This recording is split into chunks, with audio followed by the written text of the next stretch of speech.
What goes around comes around. He built his empire on a lie so old that even he had almost forgotten the shape of the truth underneath it. Richard Colby stood at the podium of a glass tower that carried his name in brushed steel letters, addressing a room of investors who believed every word he said, because why wouldn't they? He was charming. He was generous with praise and careful with blame. He had spent 30 years perfecting the art of being the kind of man people trusted without asking why. What none of them knew, what none of them could have guessed as they raised their glasses to his latest triumph, was that 3 tables back, dressed in a gray suit that drew no attention at all, sat the man whose life he had destroyed to build every square foot of that tower. That man had been coming to events like this one for nearly 2 years. He had shaken hands with Richard's board members. He had complimented Richard's wife on her dress. He had done all of this while carrying a debt that Richard didn't even know existed, a debt that was about to come due. Before we dive deeper, let us know in the comments where you're watching from. We'd love to hear from you, and don't forget to hit that subscribe button so you never miss any of our upcoming videos. Who was this man in the gray suit, and why had he waited so long to make his presence known? The people in that ballroom had questions of their own that night, though none of them knew to ask them yet. Why did Richard Colby's hand shake slightly when he reached for his water glass halfway through his speech, a tremor so small that only someone watching very closely would have caught it? Why did his wife, Evelyn, glance toward the back of the room 3 separate times during the applause, as though she sensed a presence she couldn't name?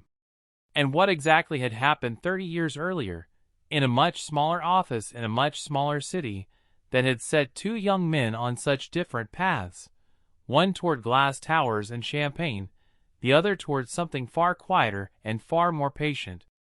The answers were already in motion. They had been in motion for 2 years. Nobody in that room, least of all Richard, understood that the celebration they were toasting was already the beginning of the end.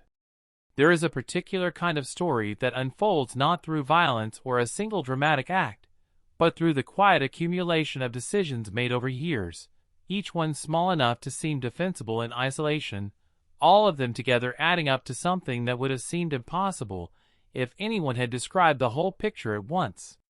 This is that kind of story.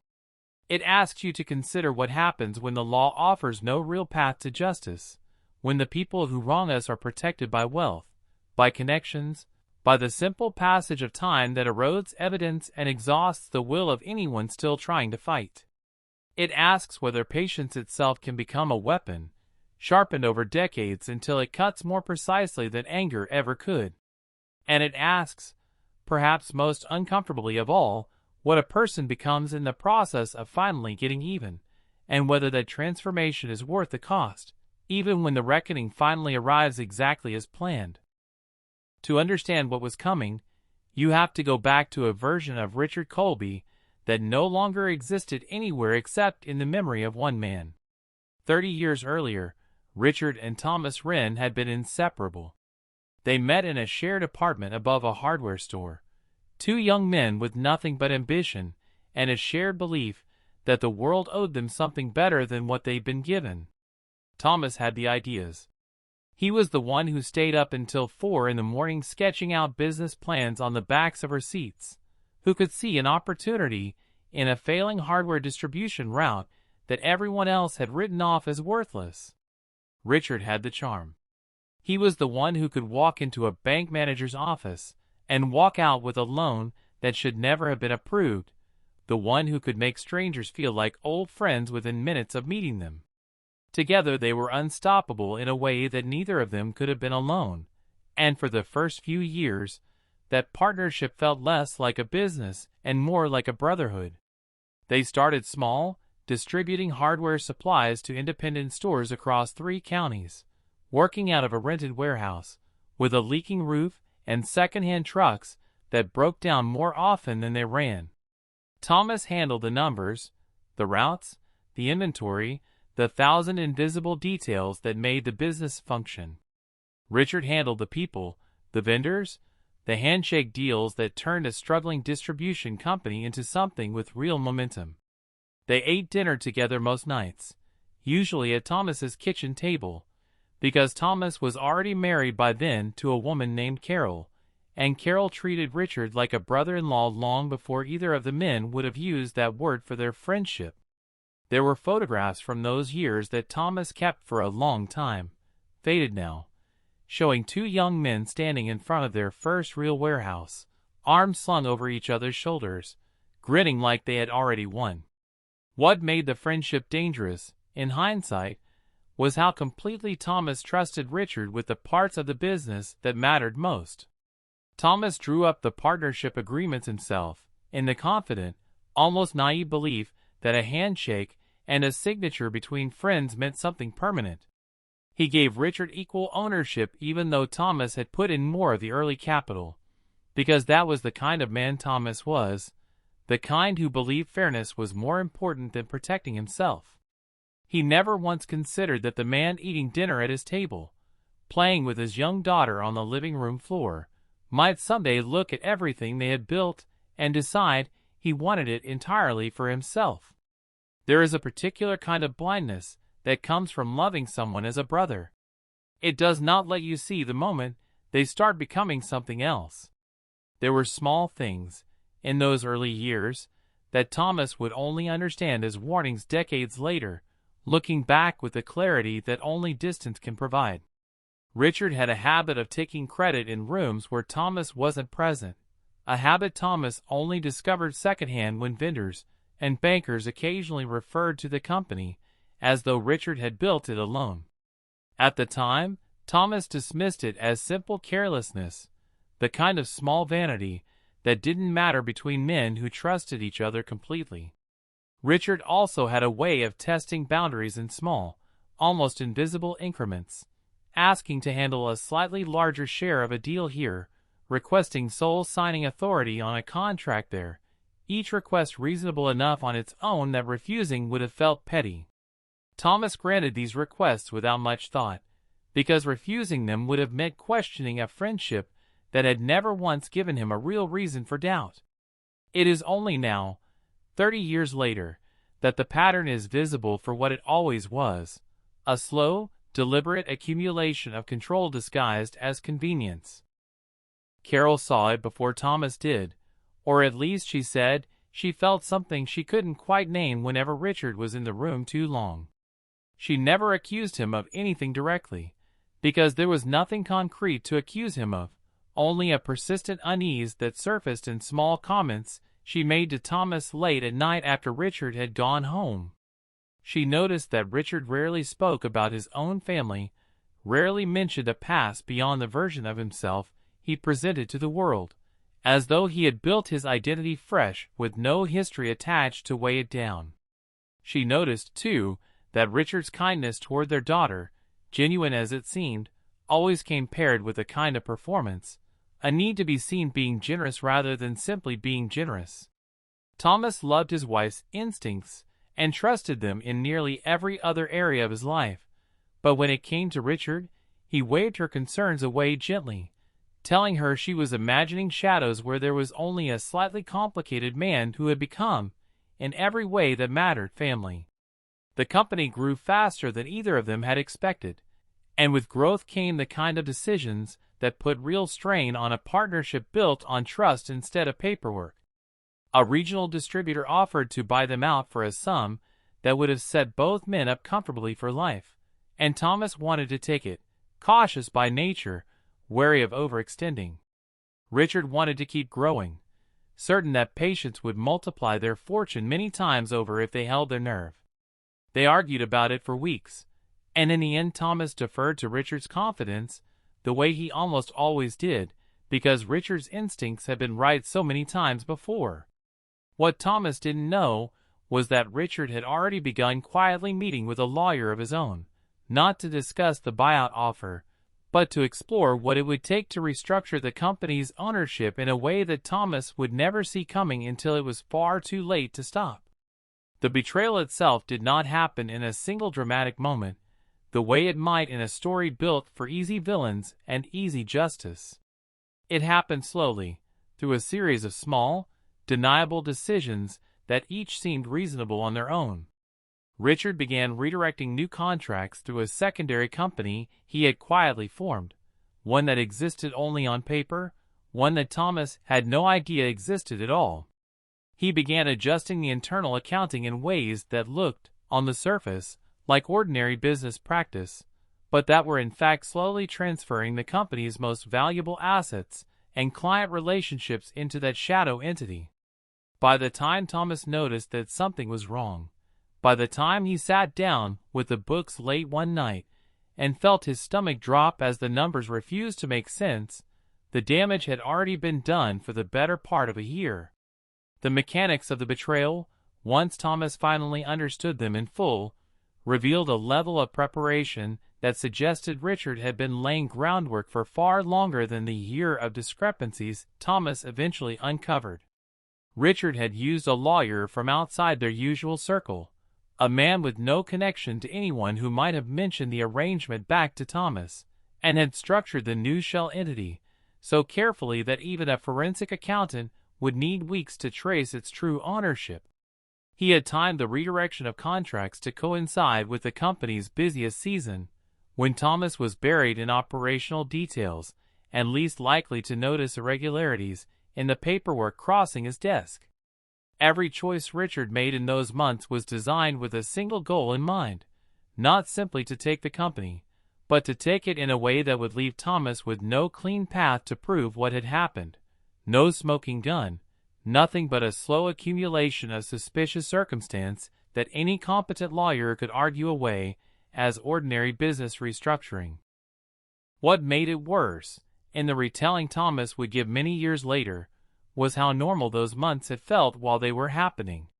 Richard had not become distant or cold in any way that might have raised alarm. If anything, he had been warmer than usual, more attentive, inviting Thomas and Carol to dinner more frequently, asking after their daughter's schooling with what seemed like genuine interest.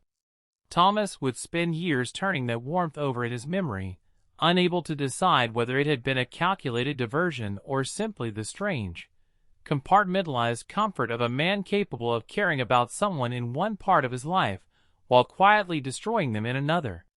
Neither answer offered much comfort, and Thomas eventually stopped trying to decide which was true, because the outcome had been identical either way.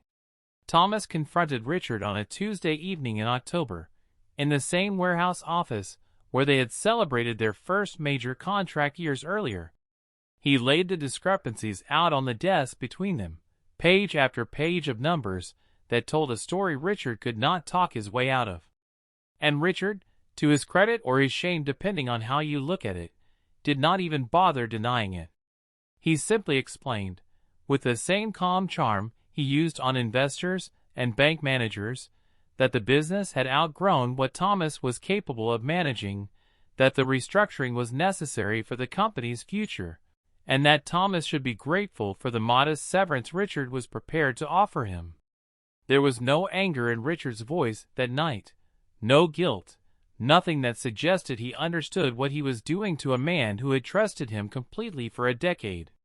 That absence of feeling frightened Thomas more than any explosion of temper could have. What followed was not a dramatic legal battle, because Richard had made certain there would be no case to fight. The partnership paperwork, the very documents Thomas had drawn up in good faith all those years earlier, had been quietly amended through forged signatures and backdated filings that Thomas would spend years trying and failing to prove were fraudulent. Every lawyer Thomas approached told him the same thing, that pursuing the case would cost more than he could ever hope to recover, that Richard's resources and connections would grind any lawsuit into dust long before it reached a courtroom. Thomas lost the business entirely within 18 months. He lost the house not long after that, when the strain of trying to fight back through legitimate channels drained every dollar he had left. And somewhere in the middle of all of it, unable to bear watching her husband disappear into a fight he could not win, Carol left, taking their daughter with her to live near her sister 2 states away. The months after Thomas lost the business were, by his own later account, the closest he ever came to losing himself entirely along with it. He would drive past the old warehouse some mornings out of habit before catching himself and turning the car around, unable to bear seeing the new signage that had gone up within weeks of his departure, signage that erased his name from a building he had once painted himself. He applied for jobs using a resume that could not explain a decade of his career honestly without inviting questions he had no good answers for, questions about why a company he had co-founded no longer listed him anywhere in its history. Carol tried, for a while, to hold the family together through the uncertainty, but watching her husband disappear into legal battles that drained their remaining savings without ever producing results wore down whatever reserves of patience she had left. The day she told him she was taking their daughter to live near her sister, she did not do it out of anger, she told him gently, but out of a need to protect their daughter from watching her father dissolve in real time. Thomas never blamed her for leaving. He understood, even in his worst moments, that she was choosing survival for their child over loyalty to a fight that had no visible end. Richard, meanwhile, thrived. He took the company Thomas had helped build and turned it into something far larger, expanding into new markets, acquiring competitors, eventually rebranding the entire operation under his own name as though Thomas Wren had never existed at all. He married Evelyn, a woman from an established family who brought social connections that accelerated his rise even further. He gave interviews about resilience and vision, about building something from nothing through hard work and sacrifice, and in every one of those interviews, Thomas's name appeared nowhere. It was as though Richard had not simply stolen a business, but had rewritten history itself, erasing the man who had once been closer to him than any brother, replacing that entire chapter of his life with a story that made him the sole architect of his own success. For a long time, Thomas Wren simply disappeared from view. He worked whatever jobs he could find in the years immediately after losing everything, first as a warehouse manager for a competitor who had no idea who he once was, later in logistics consulting once he had rebuilt enough of a professional reputation to be taken seriously again. He saw his daughter on weekends when the arrangement allowed it, watched her grow up mostly through photographs and phone calls, and carried the particular kind of grief that comes not from a single loss, but from watching an entire life quietly dissolve while the person responsible for it becomes more successful with every passing year. There were nights, Thomas would later admit, when the anger felt like something with weight and temperature, something that lived just beneath his ribs and never fully went away no matter how many years passed. But something happened to Thomas Wren in those years of quiet rebuilding that Richard Colby never anticipated, because Richard had long ago stopped thinking about Thomas at all. Thomas did not spend those decades plotting revenge in any dramatic sense. He spent them becoming someone entirely different from the trusting young man who had once handed his life's work to a friend without a second thought. He studied business law until he understood it better than most attorneys. He studied corporate structures, shell companies, the exact mechanisms Richard had used against him, until he could have taught a graduate seminar on how such schemes were built and, more importantly, how they could eventually be unwound. He rebuilt his finances slowly and privately, investing with a patience that bordered on obsession, watching his own modest fortune grow year after year while he waited for something he could not yet name. There was a particular winter, roughly 12 years after losing the company, when Thomas later said he crossed some invisible threshold from simply surviving into something closer to purpose. He had taken a position teaching evening classes in business fundamentals at a community college, work that paid modestly but that put him, for the first time in years, in front of people eager to learn the very mechanisms that had once been used to destroy him. Teaching forced him to articulate, out loud and in careful detail, exactly how shell companies functioned, exactly how ownership could be quietly restructured through paperwork most people never read closely enough to question. Explaining it to a room full of students studying for their own futures, Thomas found himself understanding his own history with a clarity he had never had access to while he was still living inside it.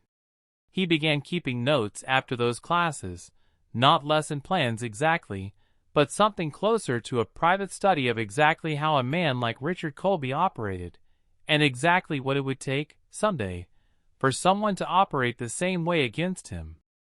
He did not tell anyone about these notes, not even his daughter, who by then had grown into an adult with her own career and her own life largely separate from the wreckage of her parents' early struggles.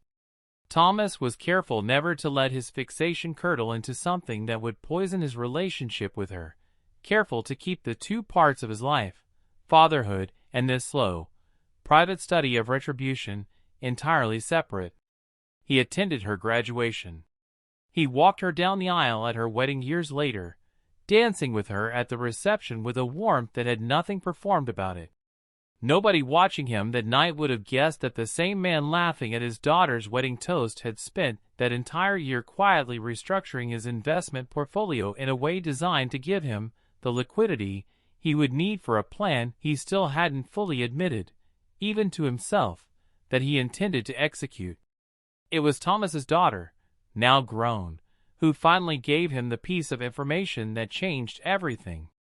She had moved back to the same city where Richard's empire was headquartered, taken a position at a firm that occasionally did business with Colby Industries, and one evening over dinner she mentioned, almost in passing, a strange detail she had picked up from a colleague.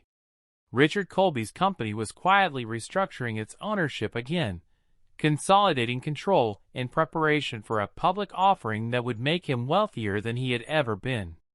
The very same maneuver, dressed in different clothes, that had once been used to strip Thomas of everything he owned. Thomas sat very still when he heard this. He did not say much that evening. But something in him, something that had been dormant for a very long time, began to stir with a clarity he hadn't felt in 30 years. Thomas did not return to confront Richard directly, because he had learned, in the decades since his own naive trust had cost him everything, that direct confrontation was a tool for people who had nothing left to lose. Instead, he began preparing the way a surgeon prepares before an operation, methodically, patiently, without a single wasted motion. He legally changed his professional name to one Richard would not recognize, using a variation of his mother's maiden name that severed the obvious connection between his current identity and the man Richard had destroyed decades earlier. He built a consulting profile in corporate restructuring and mergers, quietly cultivating relationships with exactly the kind of mid-level executives and board members who might one day find themselves useful. And then, with the same patience he had spent 30 years developing, he waited for an opening into Richard Colby's world. Before that opportunity presented itself, Thomas spent nearly a full year simply building the architecture of the man he would need to become in order to get anywhere near Richard's world without raising suspicion. He commissioned a complete rebrand of his professional identity, working with a small firm that specialized in executive positioning, though he never told them the true purpose behind the request.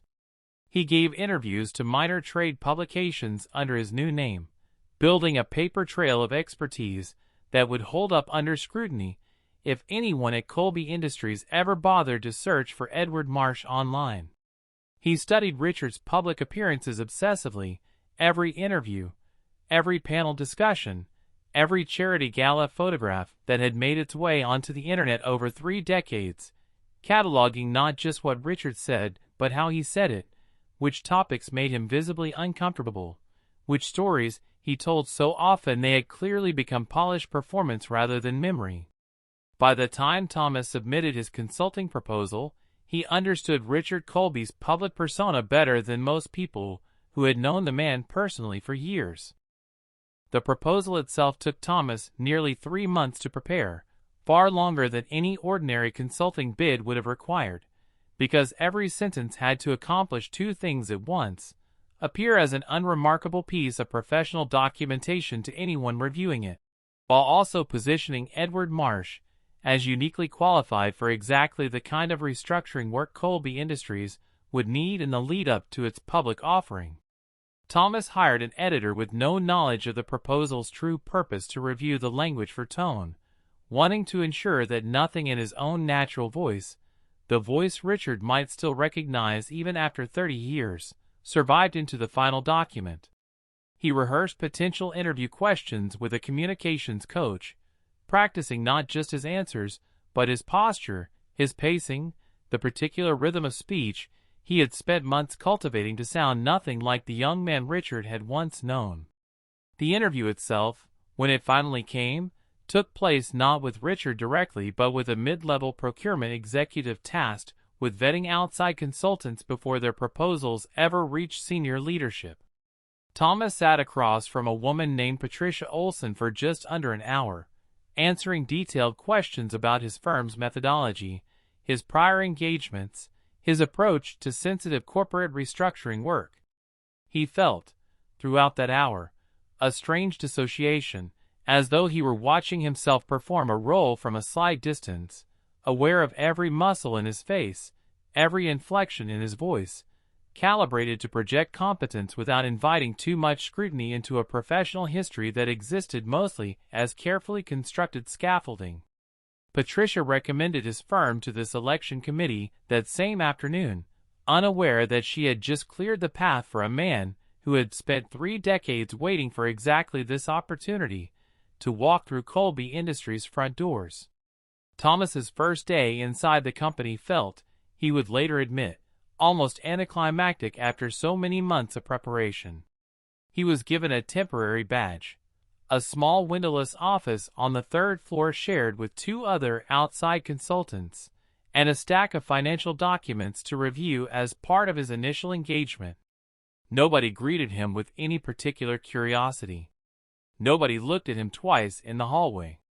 He was, to every person he passed that first week, simply another outside professional brought in to handle a narrow, technical piece of a much larger corporate process, exactly as he had planned. It was only when he caught his first glimpse of Richard himself, walking briskly through the lobby on his way to a meeting, laughing at something one of his executives had said, that the full weight of what Thomas had built toward for 30 years finally settled into something real. Richard did not so much as glance in his direction. He also, in that same year, made a decision that would matter more than he initially realized, a decision to build a modest philanthropic profile under his new identity, quietly funding scholarships for young entrepreneurs through a foundation that bore no obvious connection back to him. This was not, at first, a calculated move toward infiltrating Richard's world. It was something closer to an attempt to reclaim a version of generosity that Richard had once performed so convincingly, and that Thomas had watched, for 30 years, use that same performance to build trust with people who had no idea what lay beneath it. But the foundation work ended up serving a practical purpose neither Foundation Thomas nor his advisors had anticipated, giving Edward Marsh a credible philanthropic reputation that overlapped, almost by coincidence, with several causes Evelyn Colby had spent years quietly championing without her husband's full attention or support. That opening came through Colby Industries' upcoming public offering, which required an outside consultant to review certain aspects of the corporate structure before regulators would sign off on the paperwork. Thomas's firm, small but respected within a very specific niche, submitted a proposal that was, on paper, simply one of several competent options. But Thomas had spent months ensuring that his proposal would stand out in exactly the ways that mattered to exactly the people making the decision. He undercut competitors on price just enough to seem attractive without seeming desperate. He demonstrated a depth of knowledge about Colby Industries' specific structure that impressed the selection committee, knowledge that came, though none of them knew it, from 30 years of obsessive study of the very techniques Richard had once used against him.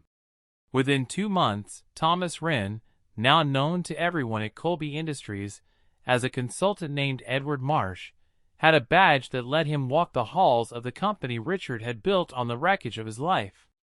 The rising tension of those first months inside Colby Industries came not from any single dramatic act, but from the quiet, accumulating danger of a man hiding in plain sight inside the life of someone who had once known him better than anyone else alive. Every day carried the risk of recognition. Richard passed Thomas in hallways more than once, nodded politely at the consultant whose name meant nothing to him, and kept walking without the faintest flicker of memory crossing his face. Thomas had changed enough over 3 decades, lost enough weight, grown a beard, adopted a slightly different way of carrying himself, that the disguise held. But every interaction carried weight. Every conversation with a board member or executive assistant was an opportunity either to gather something useful or to make a single mistake that could end everything before it truly began. There were smaller, quieter moments during those early months inside Colby Industries that tested Thomas's composure far more than any major encounter with Richard himself. He sat in a conference room one afternoon while a junior analyst pulled up an old photograph during a presentation on company history, a grainy image from decades earlier showing the original warehouse where Colby Industries had begun. Thomas recognized the building instantly, recognized the exact angle from which the photograph had been taken, because he had stood in that same spot himself more times than he could count.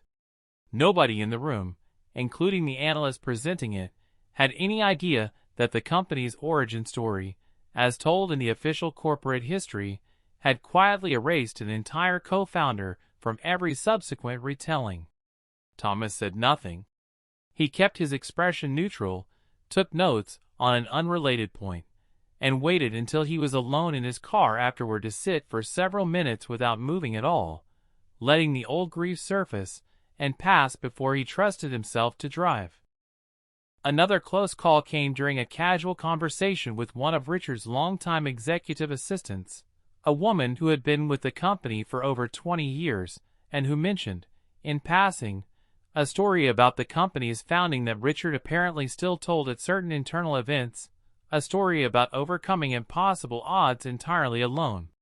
Thomas asked a careful, seemingly innocent question about whether Richard had always run the company by himself, and the assistant, without any suspicion at all, confirmed that as far as she knew, yes, Richard had built everything from nothing, entirely on his own vision and determination. Hearing his own erasure confirmed so casually, by someone with no reason to lie and no idea what her words meant to the man asking the question, affected Thomas more deeply than he expected. It was one thing to know, intellectually, that Richard had rewritten history. It was another thing entirely to hear that rewritten history repeated back to him as simple, uncontested fact by someone who had worked inside it for 2 decades. It was at a company function, 6 months into his consulting work, that Thomas first spoke directly with Evelyn Colby.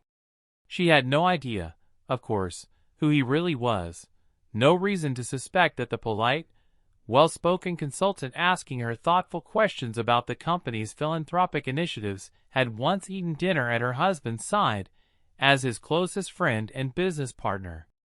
Evelyn was, Thomas discovered in that conversation and the many that followed over the coming months, nothing like the woman he had expected.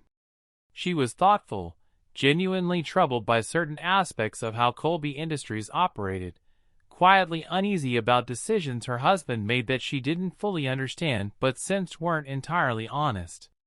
Thomas had not anticipated feeling anything toward Richard's wife, except perhaps pity for the life she had built on a foundation she didn't know was rotten. What he felt instead, slowly and against his own expectations, was something closer to respect. Their friendship deepened gradually over the following months, built mostly around Evelyn's philanthropic work, which brought her into regular contact with the consulting side of the company, where Thomas maintained his cover.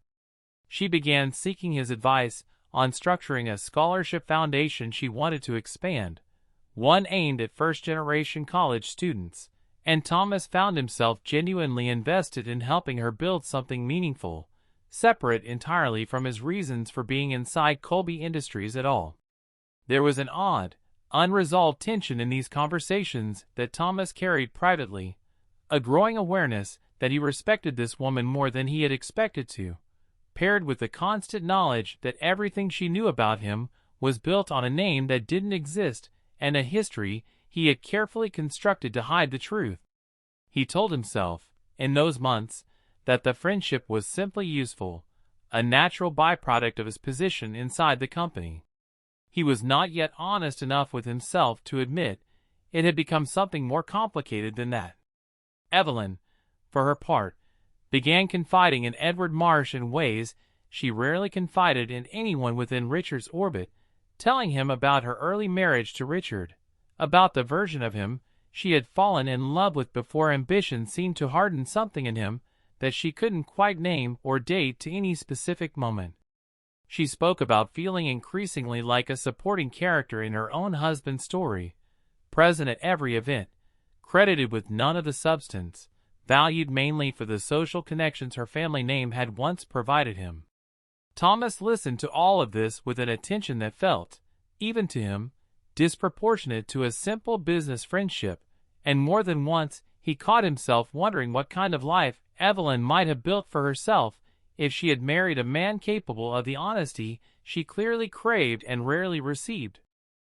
Thomas also began, over those same months, to notice the Colby's son, a young man named Daniel, who had joined the family business straight out of business school, and who seemed, from Thomas's careful vantage point inside the company, increasingly uncomfortable with the culture he had inherited along with his position. Daniel asked pointed questions during meetings that made senior executives visibly uneasy, questions about vendor relationships that seemed just slightly too convenient, about accounting practices that seemed just slightly too opaque for a company of Colby Industries' size. Nobody senior enough to matter took Daniel's concerns seriously, dismissing them as the naive idealism of a young man who hadn't yet learned how business actually worked at this level. Thomas, listening from the edges of these meetings in his role as outside consultant, understood exactly what Daniel was sensing, because Daniel was, without knowing it, describing the same kind of quiet irregularity that had once cost Thomas everything. It was a strange and unsettling experience, watching a young man he had never met stumble toward a truth about his own father that Thomas had spent 30 years trying to fully understand himself. There were evenings, during this period, when Thomas questioned whether he had any right to be inside this family's life at all, disguised and patient, and waiting for an ending he still hadn't decided on.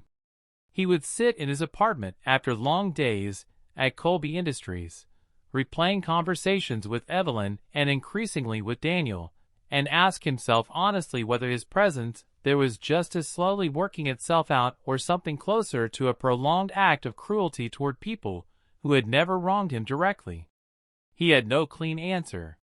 What he knew, with increasing certainty as the months passed, was that he could not simply walk away now even if he wanted to, because too many small mechanisms he had set in motion were already working independently of his continued presence, quietly reshaping the company from the inside in ways that would eventually surface with or without him standing there to watch. And this is where the story that had seemed, for a while, like a simple tale of a wronged man returning for justice, began to complicate itself in ways that even Thomas hadn't fully anticipated when he first walked through the doors of Colby Industries. Because the closer Thomas got to the center of Richard's life, the more he realized that his original plan, a quiet financial dismantling of everything Richard had built, would inevitably cause damage to people who had done nothing to deserve it. Evelyn had married a man she believed to be honest. Their 2 children, both now in their 20s, had grown up believing their father's success story exactly as Richard told it. If Thomas pulled the threads he now had access to, threads that could unravel Colby Industries from the inside out, the fallout would not land only on Richard. It would land on all of them. For the first time since he had begun this long, patient campaign, Thomas found himself hesitating. He had spent 30 years imagining a moment of reckoning, had built an entire second identity, and a career's worth of expertise around the single goal of making Richard Colby understand, finally, what it felt like to lose everything through no fault of his own. But sitting across from Evelyn at another company dinner, listening to her talk about her worry for her son, who had recently joined the family business and seemed increasingly troubled by things he wouldn't discuss with her, Thomas felt the shape of his revenge shift beneath him. Destroying Richard's company outright would not touch Richard alone. It would end up touching everyone who orbited him, most of whom were as innocent of the original betrayal as Thomas himself had once been of the depths Richard was capable of. It was around this time that things inside Colby Industries began to unravel in ways that had nothing to do with Thomas at all, though Richard would spend the coming months assuming otherwise. Money began disappearing from certain discretionary accounts in amounts too small to trigger automatic audits, but too consistent to be coincidence. A handful of long-standing client relationships, ones Richard had personally cultivated for decades, began quietly moving their business elsewhere without clear explanation. None of this was Thomas's doing, not directly, though his presence inside the company had created the conditions that made these small failures more visible than they might otherwise have been. Richard, increasingly paranoid and unable to identify a clear cause, began questioning his own executives, reviewing security footage, growing suspicious of people who had worked loyally beside him for years. The empire he had built on another man's ruin was beginning, slowly and from no single identifiable source, to show cracks. The paranoia showed up first in small, uncharacteristic behaviors that people close to Richard noticed, but couldn't quite explain. He began arriving at the office earlier than usual, staying later, personally reviewing expense reports he had delegated to others for years, as though sheer proximity to the numbers might reveal whatever pattern was eluding him. He grew short with long-time employees over minor mistakes, apologizing afterward in a way that felt genuine, but left lingering unease in its wake. Evelyn noticed the change most acutely at home, where Richard had once been able to leave the stress of the office behind him at the door, and now seemed to carry it into every dinner, every weekend, every quiet moment that had once belonged to their family alone. She asked him more than once what was wrong, and he gave her only vague, unsatisfying answers about market pressures and competitive challenges, unwilling or unable to articulate the specific dread that had settled over him without any clear source he could name. There was one night, roughly a year into Thomas's presence inside the company, when Richard sat alone in his home office long after Evelyn had gone to bed, going through old company records for reasons he couldn't fully explain even to himself. He found, tucked into a folder of decades-old correspondence he hadn't opened in years, one of the last letters Thomas had ever sent him, written in the weeks after the original betrayal, before Thomas had exhausted every legal avenue and finally gone quiet. Richard read it that night for the first time in decades, really read it, and felt something he had successfully avoided feeling for 30 years by simply refusing to look backward. He put the letter away before Evelyn woke, told no one about finding it, and carried whatever it had stirred in him quietly for the following weeks, unaware that the man who had written it was, at that very moment, sitting 3 floors above him in a consulting office he visited nearly every week. Detective Marcus Hale entered the story when one of Colby Industries' senior accountants filed a formal complaint alleging irregularities in the company's financial reporting, irregularities that, once investigators started pulling threads, seemed to trace back further than anyone expected. Hale was not the kind of investigator who cared about headlines or high-profile arrests. He was methodical, quiet, the sort of detective who built cases the way a mason builds a wall, one carefully placed piece at a time. He began by interviewing low-level employees, moved slowly up through the company's management structure, and within weeks had assembled a picture of Colby Industries that was far more complicated than the story Richard told at investor dinners. Hale did not yet know about Thomas Wren, did not yet understand that the man now working inside the company under the name Edward Marsh carried a 30-year history with the man at the center of his investigation. but he was getting closer with every interview. Hale approached the case the way he approached every case that mattered, by refusing to accept the easiest explanation simply because it was the easiest one available. His first weeks on the investigation were spent almost entirely away from Colby Industries' executive floor, in the basement archive rooms where old contracts and financial filings were stored, going through boxes that hadn't been opened in years. He found small things at first, minor discrepancies in vendor payments that seemed too consistent to be accidental but too small to represent obvious fraud, the financial equivalent of a single loose thread on an otherwise well-made coat. He interviewed the accountant who had filed the original complaint at length, a careful, anxious woman named Priya Desai who had noticed the irregularities almost by accident while preparing documentation for the public offering, and who seemed genuinely afraid of what she might have stumbled into.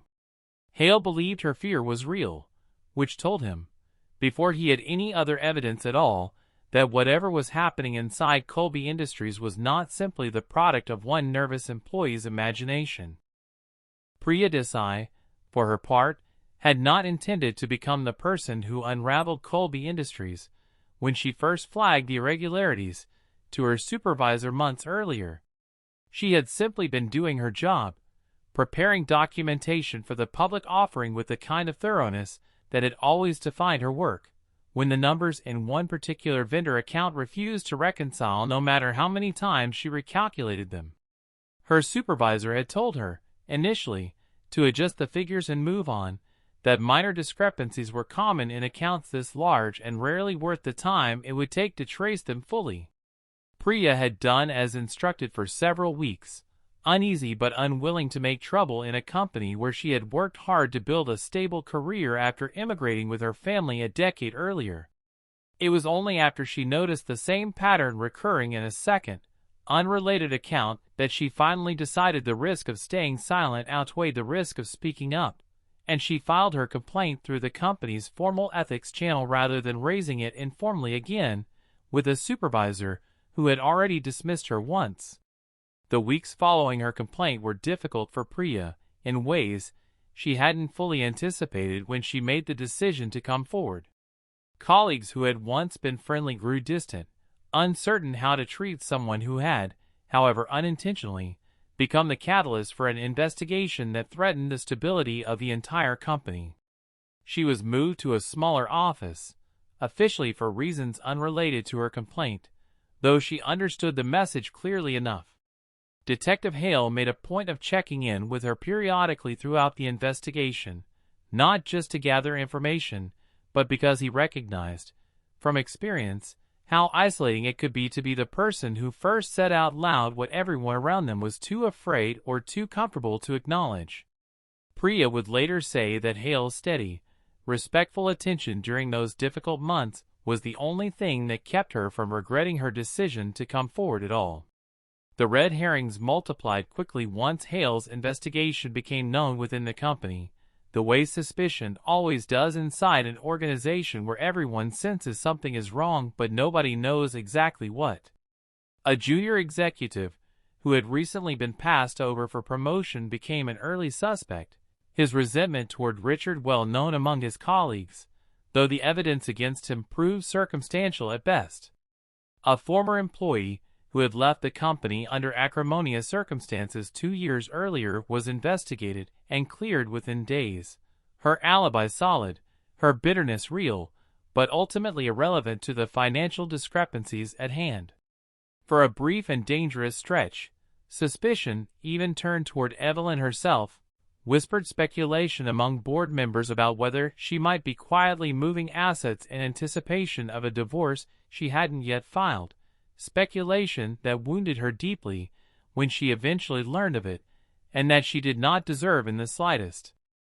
Hale, for his part, eventually cleared Evelyn entirely, but not before the speculation had already done its quiet damage to a marriage that was, by this point, held together by little more than habit and shared history. What Hale did find, once he dismissed the obvious suspects and started looking more carefully at the pattern of client departures over the preceding 18 months, was something that troubled him more than any single act of theft could have.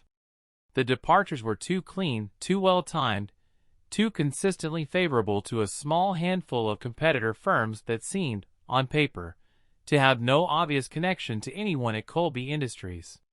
Hale had investigated enough corporate fraud in his career to recognize the signature of someone operating with inside knowledge, someone who understood exactly which clients to target and exactly when to make contact for maximum effect. This was not the work of a disgruntled employee acting on impulse. This was methodical, patient, and clearly the product of someone who had been planning for a very long time. Hale requested access to the consulting firm's records as a matter of routine procedure, the same request he made of every vendor with significant access to Colby Industries' internal systems, and it was through this unremarkable, procedural step that Edward Marsh's name first crossed his desk. Nothing about the file raised immediate alarm. Marsh's credentials checked out. His firm had a legitimate history. His engagement with Colby Industries was properly documented and authorized at every step. But Hale had learned, over many years of careful investigative work, to pay attention to the things that were almost too clean, too perfectly documented, as though someone had anticipated exactly this kind of scrutiny and prepared for it in advance. He flagged the file for a closer look, not because he suspected Marsh of anything specific yet, but because his instincts, sharpened by decades of experience, told him something about the timeline didn't sit quite right. Hale spent the better part of a week quietly researching Edward Marsh's background before he found the first thread that didn't hold together under close examination, a licensing record from an earlier consulting engagement that referenced a professional history Hale couldn't verify through any of his usual channels. He was careful not to alert anyone at Colby Industries to his growing suspicion, aware that if his instincts were correct, tipping his hand too early could give whoever was operating under this false identity time to disappear before Hale fully understood what he was dealing with. He requested archived employment records from 3 states, cross-referenced them against public filings, and slowly, methodically, began assembling a picture of a man who had built an entirely new professional identity from the ground up sometime in the past several years, a level of deliberate reconstruction that Hale had rarely encountered outside of witness protection cases or serious fraud investigations. What Hale found next surprised him more than he expected after so many years in the profession. Buried in old court records from a lawsuit filed decades earlier, one that had gone nowhere and been quietly dropped after the plaintiff ran out of resources to pursue it, was a name that connected everything: Thomas Wren, former co-founder of the company that would eventually become Colby Industries, a man who had accused Richard Colby of fraud in a case that predated the company's public prominence by nearly 3 decades. Hale sat with that discovery for a long time before deciding how to proceed, understanding that he was no longer looking at a simple case of financial irregularity, but at something closer to a decades-long reckoning that had been building long before he was ever assigned to the investigation. He chose, in the end, not to move immediately, waiting instead to see how the situation would resolve itself inside the company, a decision that put him in the unusual position of watching a story unfold that his own investigation had only partially caused. By the time Evelyn confronted Edward Marsh directly in Richard's office, Hale had already assembled enough of the picture to understand what was coming, though he had not yet decided what, if anything, he would ultimately need to do with that knowledge. He interviewed Thomas formally in the weeks following the revelation, a long, careful conversation in which Thomas answered every question honestly, laying out exactly what he had done and, more importantly, exactly what he had not done: no theft, no fraud, no falsified documents beyond the identity itself, which existed in a legal gray area that Hale's own department had no clear precedent for prosecuting.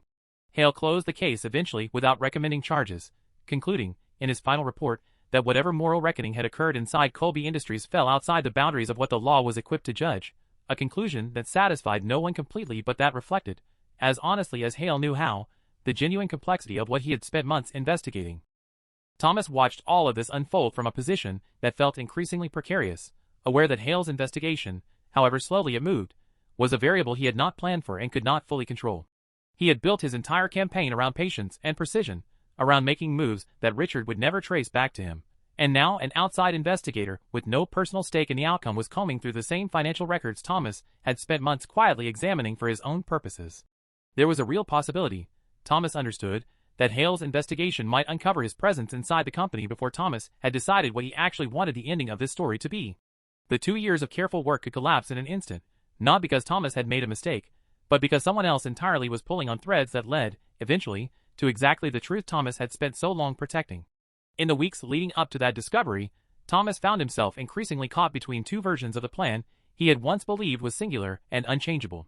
There were nights he lay awake calculating exactly how much longer he would need to remain inside the company before the mechanisms he had set in motion would be irreversible, and there were other nights, more frequent as time went on, when he found himself questioning whether irreversibility was actually what he wanted anymore.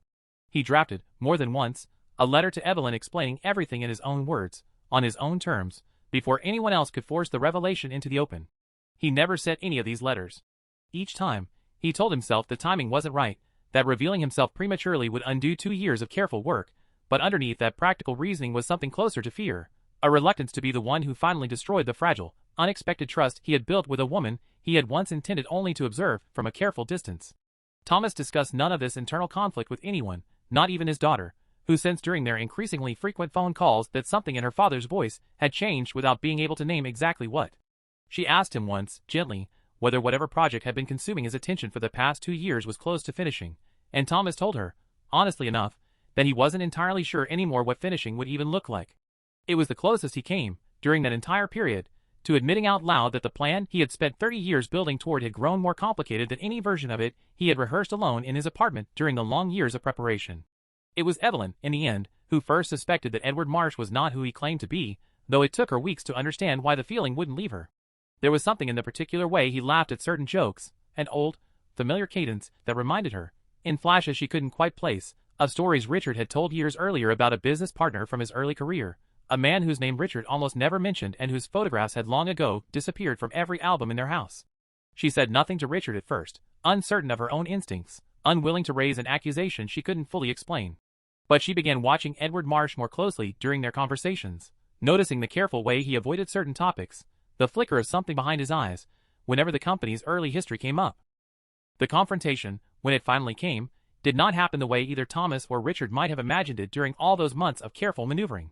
It happened on an ordinary Thursday afternoon, in Richard's office, when Evelyn walked in unannounced during a meeting between her husband and his trusted consultant and said, without preamble, that she needed to know why Edward Marsh's laugh sounded exactly like the man in the one photograph Richard had never quite managed to throw away.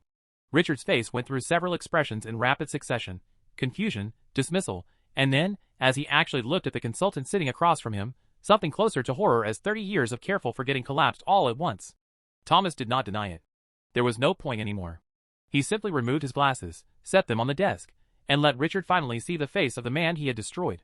The silence that followed stretched long enough that Evelyn later said it felt like standing inside a held breath, watching two men who had once been closer than brothers recognize each other fully for the first time in 30 years. Richard rose slowly from his chair, walked to the window of his own office, and stood with his back to both of them for a long moment before speaking, his voice, when it finally came, quieter than either Thomas or Evelyn had ever heard it. He asked, without turning around, how long? Thomas told him, plainly, 2 years. He asked why now, after so much time had already passed, and Thomas explained that it had never really been about timing, that 30 years or 3 would have made no difference to the fact of what Richard had done, only to how much patience it took to answer it properly. Evelyn stood near the door throughout this exchange, watching her husband's shoulders, unable to decide in that moment whether the man she was looking at deserved her anger or her pity, and finding, uncomfortably, that some measure of both had already taken root. What followed was not the confrontation Thomas had once imagined during his angriest years, the shouted accusations, the demand for restitution, the satisfaction of watching Richard finally admit what he had done. Instead, Richard sat frozen behind his own desk, in his own office, in the empire he had built on a foundation of forged signatures and quiet theft, and said nothing at all for a long, terrible stretch of silence. It was Thomas who finally spoke, calmly, explaining in careful detail exactly what he had done over the past 2 years, the consulting position, the relationships built, the small financial irregularities that Detective Hale was even now tracing back through the company's records, all of it constructed slowly and legally, every single action defensible on its own, every single document real. Thomas had broken no laws. He had simply done to Richard, patiently and precisely, exactly what patience and precision could accomplish without ever needing to break a single rule. In the days immediately following the confrontation in Richard's office, Richard tried, in ways that surprised even himself, to salvage something of the relationship rather than simply retaliate against the man who had spent 2 years quietly dismantling his life's work. He asked Thomas to meet privately, away from the office, at a diner neither of them had any history with, and across a table that felt far too small for the weight of what sat between them. Richard attempted something he had never once offered in 30 years, an actual apology. It was clumsy and incomplete, full of justifications Thomas had heard some version of decades earlier, about ambition and opportunity, and the way business simply worked at a certain level. But underneath the justifications, Thomas heard something he hadn't expected, a genuine, belated recognition that Richard had spent 30 years building a story about himself that conveniently omitted the one person who had made all of it possible in the first place.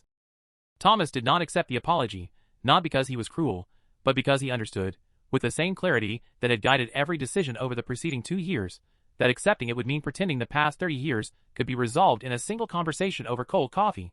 He told Richard, calmly, and without raising his voice, that he had not come back for an apology, that apologies were easy to offer once the consequences had already arrived and impossible to verify as sincere under those circumstances. What Thomas wanted, he explained, was simply for the truth to exist somewhere outside his own memory, for the people in Richard's life who trusted him to understand exactly what kind of foundation the trust had been built on. He was not interested in Richard's suffering for its own sake. He was interested in the record being set straight, finally, after 30 years of a story told entirely in Richard's favor. The full scope of what Thomas had actually done finally became clear over the following weeks, and it was far more devastating than Richard's initial panic had allowed him to imagine. Thomas had not stolen money, had never needed to, because money had never been the point.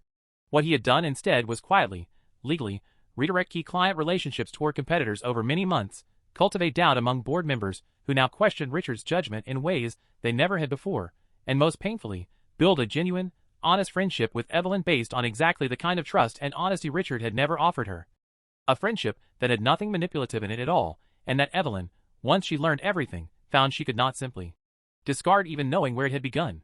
The public offering Richard had spent years building toward collapse within a month, not from scandal exactly, but from the accumulated weight of doubt that had settled over the company like something no lawyer could argue away.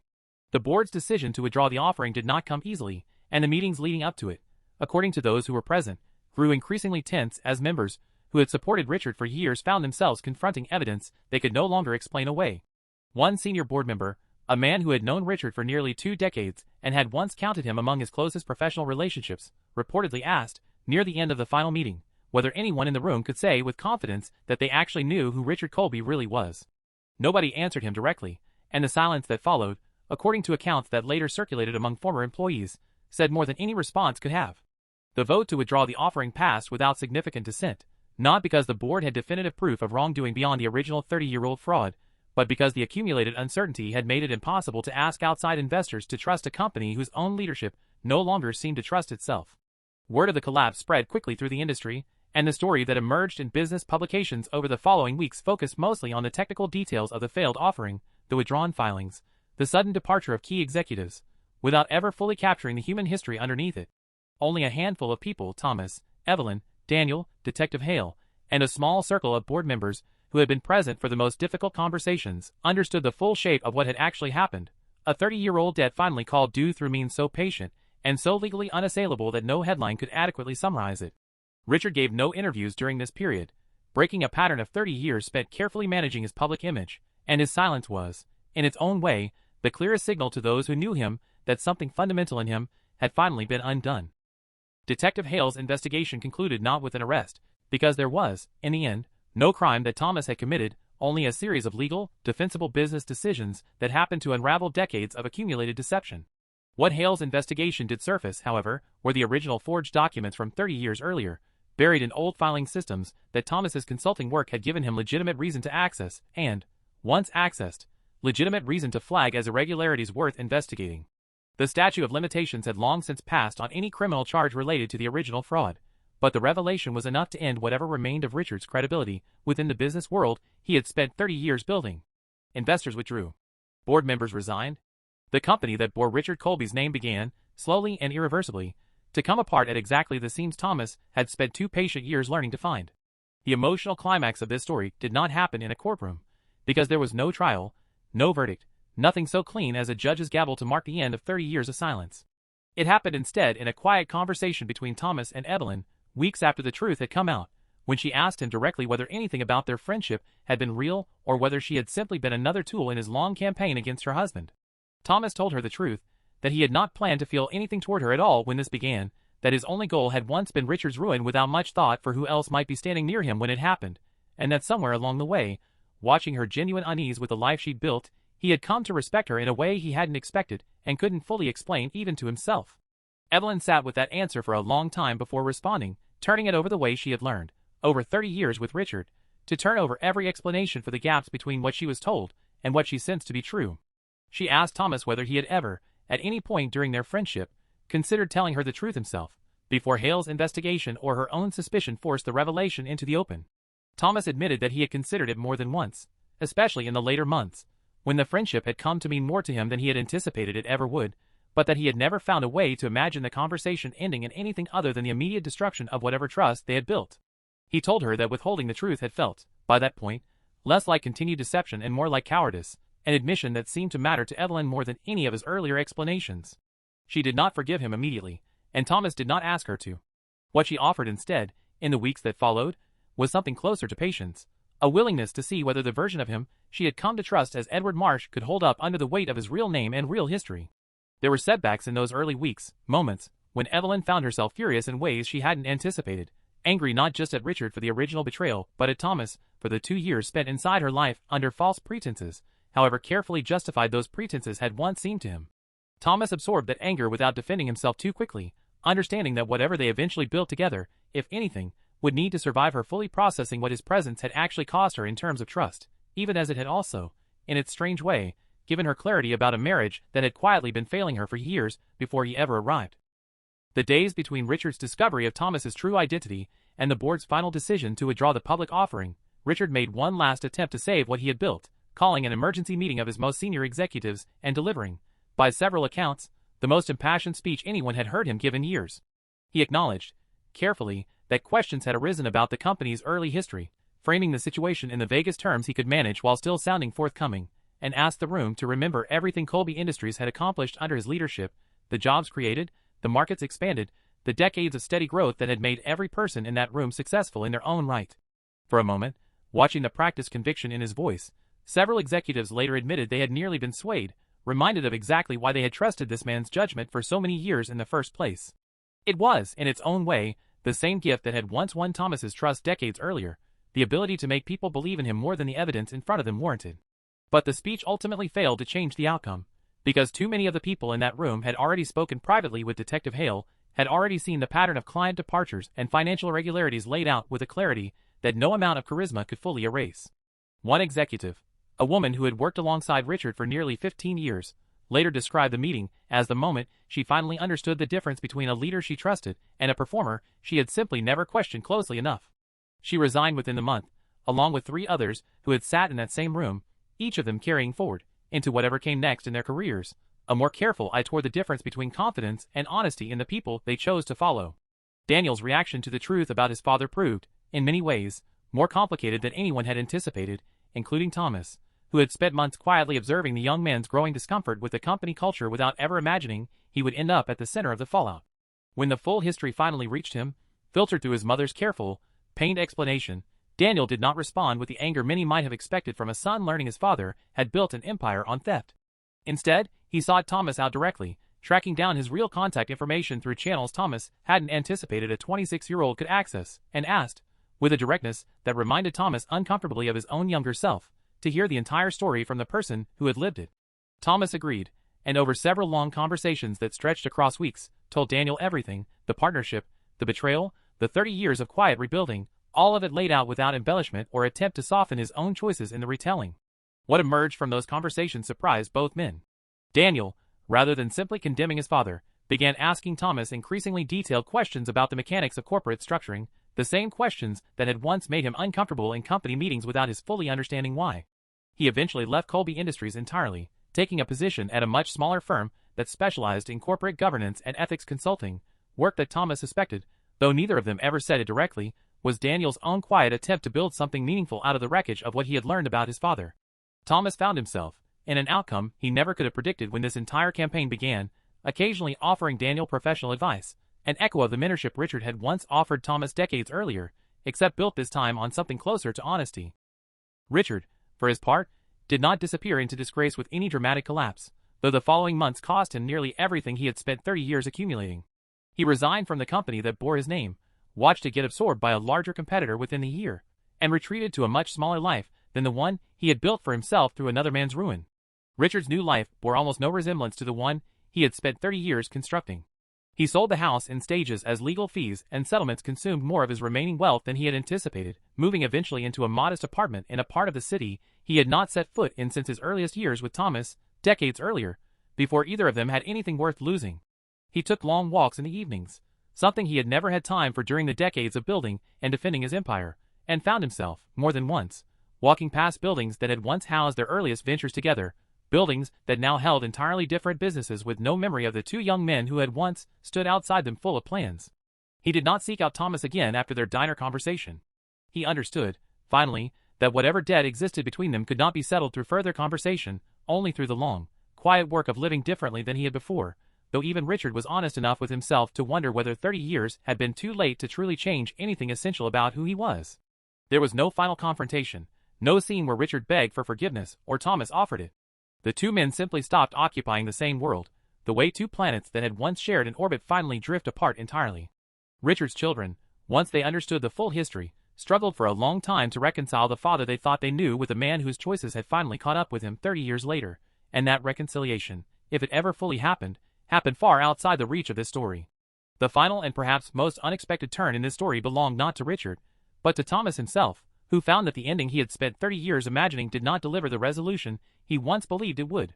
He had pictured, during his darkest years, a moment when Richard's empire would fall and Thomas would feel, finally, some measure of peace.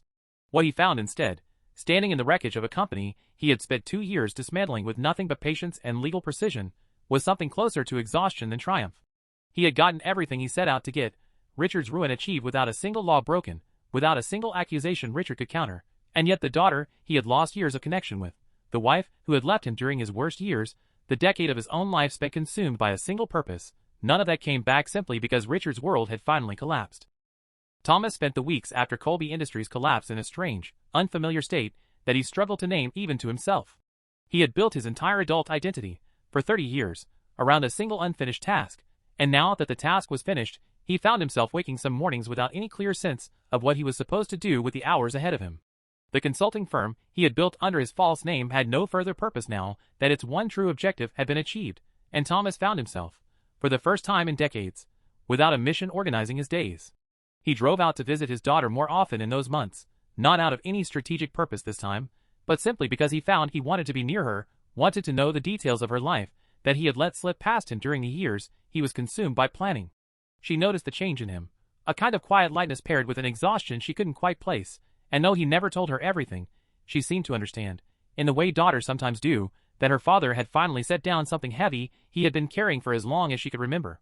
There were nights during the period when Thomas found himself thinking not about Richard at all, but about the version of himself that had existed before the betrayal, the young man who had trusted so completely, and so easily that he had never once thought to protect himself from the person closest to him. He wondered, turning the question over more than once, whether the trusting younger man would recognize what Thomas had become in the process of avenging him, whether he would be proud of the patience and precision or quietly grieved by the 30 years it had consumed. Thomas never fully answered that question for himself. He came to accept, eventually, that some questions exist not to be resolved but simply to be carried, the way he had carried the original wound for 3 decades before finally setting it down. The story leaves its audience with a question that has no easy answer, the same question Thomas himself carried long after Colby Industries ceased to exist under that name. Was justice truly served when a man loses everything through entirely legal means, when the punishment fits the original crime and scale, but arrives 3 decades late, touching innocent people along the way who never asked to be part of either man's history? Evelyn rebuilt her life separately from Richard, maintaining a cautious, complicated friendship with Thomas that neither of them fully understood, but neither wanted to abandon. She filed for divorce quietly, without the public spectacle that might have accompanied it in a different kind of story, choosing instead to dissolve 30 years of marriage, with the same dignity she had tried to bring to every difficult moment in her life with Richard. She kept the scholarship foundation she had built, expanded it further in the years that followed, and found, somewhat to her own surprise, that she felt lighter without the weight of a marriage that had asked her to be present without ever fully letting her be known. Her relationship with Thomas remained careful and undefined for a long time after the truth came out, neither of them rushing to name what existed between them, both of them aware of how strange it would look from the outside, a friendship built on a foundation of deception that had somehow, against all reasonable expectation, become one of the most honest relationships either of them had ever had. They took walks together sometimes, the same kind of long, unhurried walks Richard had taken alone through his old neighborhood, though Thomas and Evelyn's walks led them towards something neither of them had expected to find at this stage of their lives, a companionship built slowly, on their own terms, with nothing left to hide. There was a particular afternoon, roughly 2 years after the collapse of Colby Industries, when Evelyn asked Thomas directly whether he regretted any part of what he had done. The 2 years of deception, the friendship built on a foundation he knew was false even as it grew into something real. Thomas considered the question carefully before answering, the way he had learned to consider most things during his years of patient planning. He told her that he regretted the cost, the years it had taken from his own life, the pain it had caused people who deserved better than to be caught in the crossfire of a debt that was never theirs to settle. But he did not regret, he told her, the fact that the truth had finally surfaced after 30 years of Richard controlling every version of the story that reached the world. Evelyn listened to this answer the way she had learned to listen to Thomas over the 2 years of their friendship, carefully, without rushing to judgment, weighing his words against everything else she now knew about the man sitting across from her. What existed between them by that point was not a resolution so much as an ongoing negotiation, 2 people who had come together under the strangest possible circumstances slowly learning what honesty actually required of them going forward. Neither of them spoke of the future in definite terms. Both of them understood, without needing to say it aloud, that whatever they were building together was only possible because they had both, in their own ways, finally stopped living inside stories written by someone else. And Thomas, having finally closed the account that had defined half his life, was left to discover what, if anything, remained of the man he had been before the debt consumed him. He found, in the months and eventually years that followed, that the answer came slowly and in fragments rather than all at once. He returned to teaching, this time without the private notes and calculations that had once accompanied every lecture, simply enjoying the work of helping younger people understand business the way he once had, before Betrayal taught him to see every transaction as a potential threat. Carol reached out to him during this period as well, having heard through their daughter some fragments of what had happened at Colby Industries, though not the full story. They met for coffee, cautiously, 2 people who had once built a life together, and then watched it dissolve under a weight neither of them had chosen. She told him she was glad, in the end, that he had found some form of resolution, even if it had taken 30 years and cost him more than either of them could have anticipated when he first sat down to confront Richard in that warehouse office decades earlier. Thomas found, sitting across from her, that he no longer carried any resentment toward her decision to leave all those years ago, understanding now, with the clarity that came from having finally closed his own account with the past, that she had done exactly what any reasonable parent would have done to protect their child from a fight that seemed, at the time, to have no possible end. He reconnected more fully with his daughter, becoming a genuine presence in the lives of grandchildren he had previously known mostly through photographs, showing up for the ordinary moments, school recitals, and weekend visits, that the consumed decades had cost him the first time around. He did not forget what Richard had done to him, and he never fully forgave it either, understanding that forgiveness was not a requirement for peace, only one possible path toward it among several. What he found instead was something quieter, an ability to exist in the present without the old wound organizing every decision, a freedom that had taken 30 years and one long, patient reckoning to finally earn. Thomas would sometimes think back, in quiet moments during those later years, to the 2 young men who had once stood in front of a warehouse with a leaking roof, arms slung over each other's shoulders, believing the entire world was still ahead of them. He no longer felt the sharp, immediate anger that had once defined so much of his life whenever that memory surfaced. What he felt instead was something closer to sorrow for both of them, for the trusting young man he had been and for whatever it was in Richard that had made him capable of destroying that trust so completely. He understood, finally, that nemesis are rarely born as strangers. They are built, most often, out of the people who once stood closest to us, out of a closeness so complete that betrayal becomes possible precisely because trust had once run so deep. It was a harder truth than any simple story of villain and victim could have offered, and it was, Thomas eventually decided, the truest thing this entire long reckoning had taught him. Would you have recognized Thomas if he had walked into your life under a different name, and would you have spotted the quiet, patient danger behind a face that seemed so ordinary? Would you have forgiven Richard if you were Evelyn, or walked away without looking back? And if you were Thomas, after 30 years of carrying a debt that was never yours to carry, would you have chosen the same slow, legal reckoning, or would revenge have looked entirely different in your hands? There is something worth sitting with, long after the story ends, in the fact that Thomas's reckoning cost him something even as it succeeded exactly as planned.